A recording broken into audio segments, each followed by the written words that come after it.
حضور علیہ السلام کی ذات گرامی ایمان کا مرکز و محور ہے۔ رب فرماتا ہے فلا وربک لا یؤمنون حتی یحکموک فیما شجر بینہم۔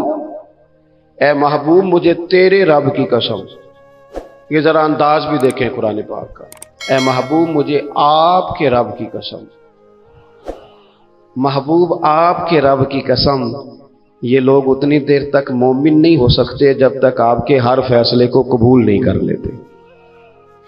وہ جو مرکزی حیثیت ہے نا، آپ کبھی قرآن مجید کے اس جملے پر غور کریں نا، النبی اولی بالمؤمنین من انفسہم، یہ نبی مومنوں سے ان کی جانوں سے بھی زیادہ قریب ہیں۔ آپ ان جملوں کی لطافت کبھی محسوس کریں نا کہ حضور ہمارے اتنے قریب ہیں مومن ہونے کے بعد، حضور کا قرب ہمیں اتنا حاصل ہے کہ ہماری جان سے بھی حضور ہمارے زیادہ قریب ہیں۔ لیکن نا کچھ لوگ بڑے قریب ہوتے ہیں بندے کے، بندہ سارا کچھ چھوڑ سکتا ہے، ان کو نہیں چھوڑ سکتا۔ رب کریم نے ہمیں کہا ہے کسی دنیاوی دھوکے کا شکار نہ ہونا، تمہارے سب سے قریب محبوب پاک ہیں۔ ہر چیز چھوڑی جا سکتی ہے، رسول کریم کا دروازہ چھوڑا نہیں جا سکتا۔ اثاثہ قلب و جاں وہی ہے، وہ میرے اندر کی روشنی ہے، میرا تو سب کچھ میرا نبی ہے۔ نبی کریم علیہ الصلوۃ والسلام کی جو خاص مرکزی حیثیت ہے، اس پر پورا جب تک امت فوکس نہیں کرتی، اس کو سمجھ نہیں لیتی۔ کچھ چیزیں ایسی ہوتی ہیں جو بندے کے پاس ہوتی ہیں، لیکن اسے محسوسات ملانے کی ضرورت ہوتی ہے۔ ماں باپ سب کے پاس ہی ہوتے ہیں، لیکن احساس پیدا کرنے کی ضرورت ہے کہ میرا والد بیٹھا ہے، احساس پیدا کرنے کی حاجت ہے کہ میری ماں موجود ہے۔ بچے سبھی کے پاس ہوتے ہیں، اسکول بھی سبھی لوگ ان کو بھیجتے ہیں، مدرسے کی تعلیم بھی دلوانے کی لوگ مقدور بھر کوشش کرتے ہیں۔ لوگ کوشش کرتے ہیں کہ ان کی ضروریات کی ساری چیزوں کا خیال کیا جائے، لیکن یہ احساس کہ میرا بچہ سوچتا کیا ہے، وہ چاہتا کیا ہے، مجھے اس کی تربیت کس طرح کرنی چاہیے، یہ غور کرنا کہ آج کل اس کے دل میں کون سے خیالات اٹھ رہے ہیں، اس کے ذہن کی سطح پر کون سے سوالات ابھرتے ہیں، ان چیزوں کا احساس کوئی کوئی کرتا ہے۔ میرے بھائی رشتے سبھی کے پاس ہوتے ہیں، لیکن ان کی کشش، ان کا درد، ان کی کسک، وہ کسی نے کہا تھا کہ زندگی میں وہ بھی عجیب لمحہ تھا، ذرا اس بات کا درد دیکھیے گا کتنا گہرا ہے۔ کہنے لگے زندگی میں وہ بھی عجیب لمحہ تھا، وہ میرے ساتھ تھا پر میں تنہا تھا۔ کچھ لوگ ساتھ ہو کے بھی ساتھ نہیں ہوتے، رشتے ڈھیر سارے ہوتے ہیں پر انسان اپنے آپ کو تنہا محسوس کرتا ہے۔ دوستو، ہمارے پاس حضور نبی کریم علیہ السلام کا یہ رشتہ موجود ہے، حضور ہماری جانوں سے زیادہ قریب ہیں، لیکن شرط یہ ہے کہ کبھی موبائل بند کر کے تنہائی میں بیٹھ کے خوشبو لگا کے درود پڑھ کے محبوب کی بارگاہ میں نذرانہ بھیج کے تو دیکھو۔ کبھی رسول پاک علیہ الصلوۃ والسلام کے مدینہ شریف کی یاد میں، قرآن پاک کی تلاوت میں، حضور کی سیرت اور سوانے کی لذت میں اپنے آپ کو پوری طرح محو کر کے تو دیکھو۔ کبھی کوئی نعت آنکھیں بند کر کے حضور کے جلووں کی طرف بڑھ کر دیکھو تو صحیح۔ اس رشتے کا جو درد ہے، اس رشتے کا جو حسن ہے، اس کی جو معنویت ہے، اس کو بس محسوس کرنے کی ضرورت ہے۔ وہ کسی نے کہا تھا ہم نے تو دل میں سجا رکھی ہے تصویر یار، بس ذرا گردن جھکائی دیکھ لی، اپنے دل کے اندر محبوب کریم علیہ الصلوۃ والسلام کو بٹھا رکھا ہے۔ دیکھو جن لوگوں میں یہ درد تھا نا، ابو داؤد شریف میں ایک حدیث ہے، بہت سارے لوگ ایسے ہیں جو کہتے ہیں کہ جناب ہم نے نا سارے ظاہری دلائل پر ہی فیصلہ کرنا ہے۔ کچھ فیصلے ضمیر کی آواز پر بھی ہوتے ہیں، کچھ فیصلے دل کی گواہیوں پر بھی ہوتے ہیں، کچھ فیصلے ایسے ہوتے ہیں جو کرنے پر روح بھی مجبور کرتی ہے، کچھ جگہیں ایسی ہوتی ہیں جہاں جسم نہیں جاتا پر عشق بندے کو گھسیٹ کر وہاں لے جاتا ہے۔ حیدر شاہ اس گلی کدے نہ رول دی، پر ہن تے میں رول دی میں رول گئیاں۔ کچھ جگہ پہ انسان کو جانا ہی پڑتا ہے۔ ایک صحابی ہیں حضرت خزیمہ رضی اللہ تعالی، ابو داؤد شریف میں حدیث موجود ہے، نبی پاک علیہ الصلوۃ والسلام نے ایک یہودی سے گھوڑا خرید لیا،